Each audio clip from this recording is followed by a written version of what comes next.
అందరికీ నా జై భీమ్లు. ఏప్రిల్ 17వ తారీఖు గురువారం రాత్రి 10 గంటలకైతే రెగ్గై ప్రాంతంలో అయితే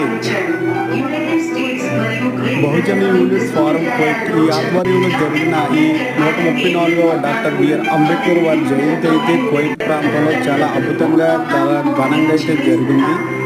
అలాగే ఇక్కడికి వచ్చిన ముఖ్యంగా చెప్పుకోవాలనుకుంటే స్త్రీ ఆడవారైతే రాత్రి 10 గంటలకు వచ్చి రాత్రి 1 గంట వరకు ఈ మీటింగ్ అయ్యే వరకు కూడా ఉండి ఈ ప్రోగ్రామ్ని విజయవంతంగా అయితే ముగించారు. అందుకు బట్టి వీళ్ళందరికీ కూడా నా అభినందనలు అయితే తెలియజేస్తున్నాను. అలాగే కువైట్లో ఇప్పుడు స్టేజ్ మీద ఉన్నారు చూడండి, వీళ్ళందరూ కూడా సామాజిక కార్యక్రమాలు ప్రతి వాటిలో కూడా వీళ్ళు కుల మతాలకు అతీతంగా అయితే ప్రతి ఒక్కరు కూడా చేస్తూ ఉంటారు. వీళ్ళందరూ కూడా కేక్ కటింగ్ అయితే చేస్తున్నారు బిఆర్ అంబేద్కర్ వారి పుట్టినరోజున. అలాగే మీటింగ్ అయిపోయిన తర్వాత కూడా మంచి భోజనం అయితే ఏర్పాటు చేశారు ఈ కోయిట్ బహుజన యూత్ వాళ్ళు కూడా. ఫుల్ వీడియో మిస్ అవ్వకుండా అయితే చూడండి, చాలా బాగా అయితే వచ్చింది వీడియో. ఓకే ఫ్రెండ్స్, తర్వాత మేము కొంచెం డ్యాన్సులు అయితే వేసుకున్నాం అంబేద్కర్ని స్మరించుకుంటూ.